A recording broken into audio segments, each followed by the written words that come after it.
Hey everyone, Tony here, JP Wisco back with another video for you.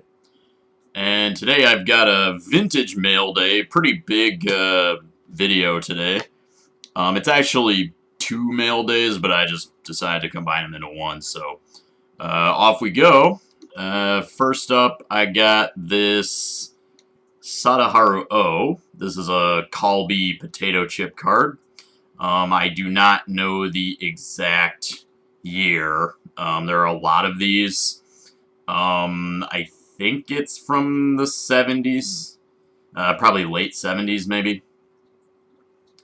So that's pretty cool. Next up, I got this 1963 Topps Eddie Mathews, and that's just a great looking card. Everything about it works. I like how the colors kind of match the braids, and it's just all around the aesthetic's really nice on that one. And I got what I think is a really, really nice pickup. I found this for super cheap. Here's the 1960 Eddie Mathews, 1960 Topps Ed Mathews. And this is an SGC2. But I think it's a great looking card. I paid $15 for this card. 1960 Topps, slabbed up for 15 bucks. Who says the hobby's expensive, right? Very nice card. Okay. So next up, I got some pretty cool ones too. Well, they're all cool. I don't know. That's redundant, right?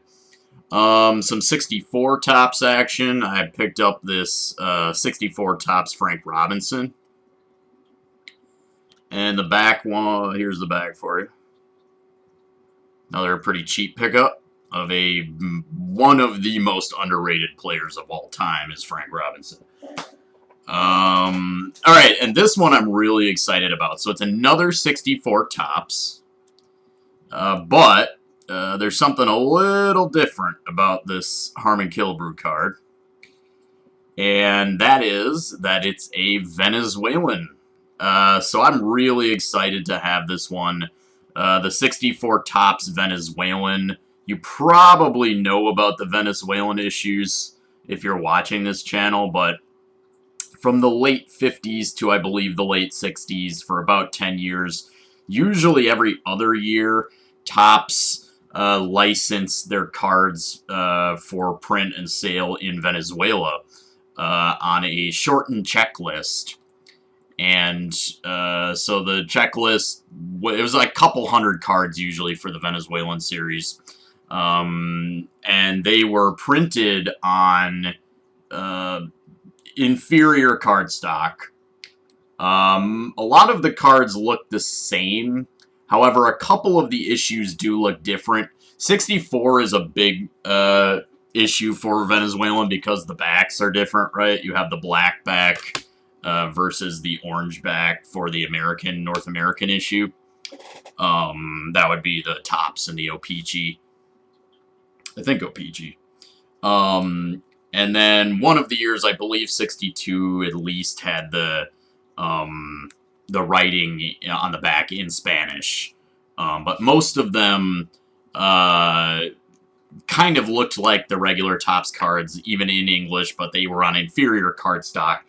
So it's very difficult to find the Venezuelan issues in really good condition. I think another thing that happened with them was they came in these paper packs with gum, and the glue that they used on the packs almost always stuck on the last card. So a huge amount of the cards have the backs are basically just destroyed with glue.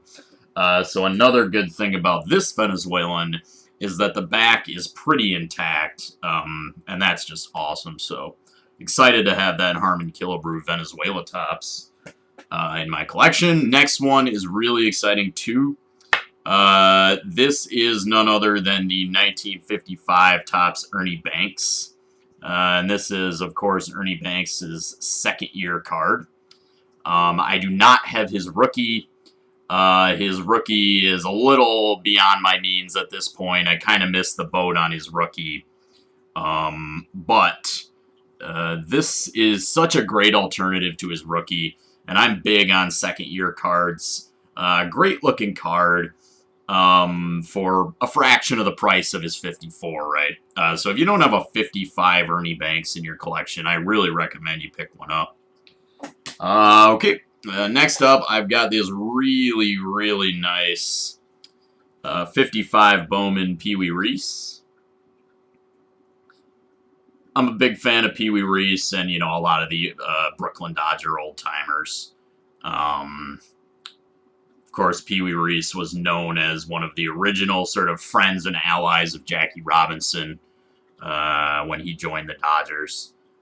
This is his 55 Bowman. And, man, this thing is in great condition.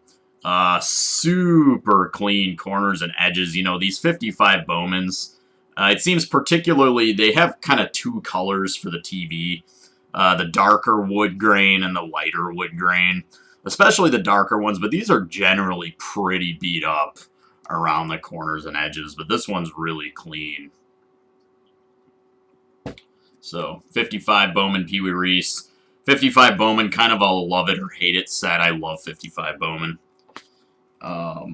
Okay. Next up, got a 58 All-Star Mickey Mantle.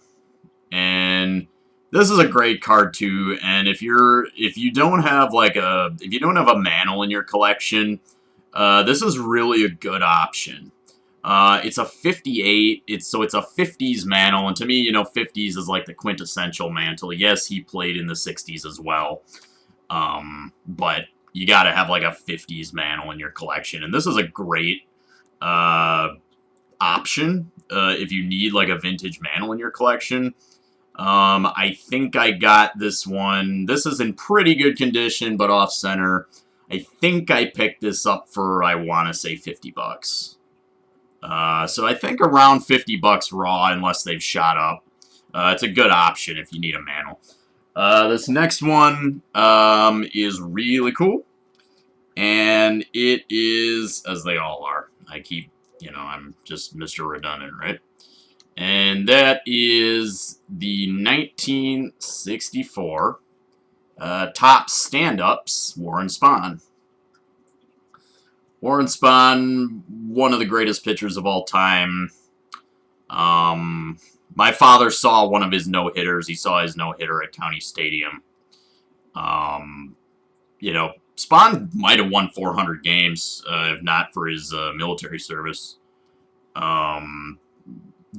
Yeah, awesome card. This one hasn't been punched and reset in, punched out and reset in. Never been, you know, broken. Really, really awesome card. These are just super aesthetic looking cards. I love the 64 stand-ups.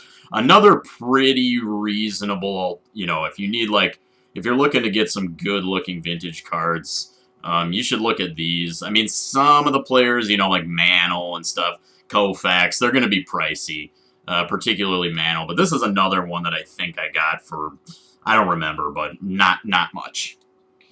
Okay, and probably the kind of saving the two best ones for last here. I went ahead and picked up a 1958 Topps Hank Aaron. I just really liked the look of this one. You know, it's off center, but although I know centering is pretty much king for vintage these days, I'm still kind of a surface and corners guy. So this one was comparatively pretty reasonable in price. Just a great looking card in hand, especially with the plastic off and stuff. It's just really no scuffs on the surface. Here's the back for you. Yeah.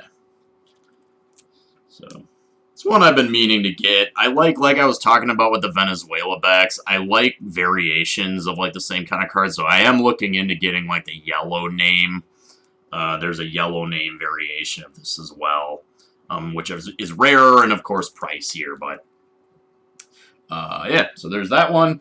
And then the grand finale here, one I am just super, super excited to have. It's a card that I've had my eye on for a really long time.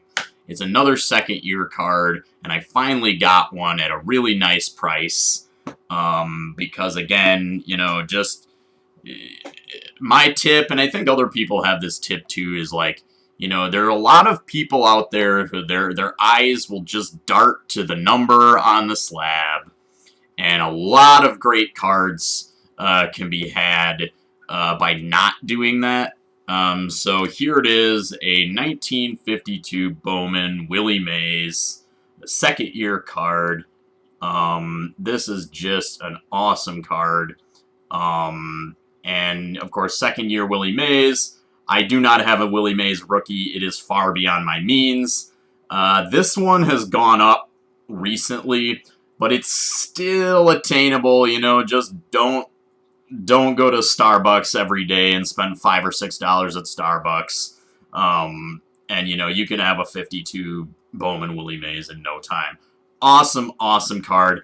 I recommend picking up any Willie Mays. Arguably the greatest position player of all time. The greatest all-around position player of all time. And this one, as you can see, you know, it's got a little bit of tape residue on the back. Somebody probably taped it into a photo album or a scrapbook or something, you know, back in the day when they were a kid. But those things, they give the card character. For the right price, I'm totally okay with those kind of imperfections and things like that. So, yep, super awesome card. Really glad to have it. So, all right, guys, that's all for me. As always, thanks for watching. Peace.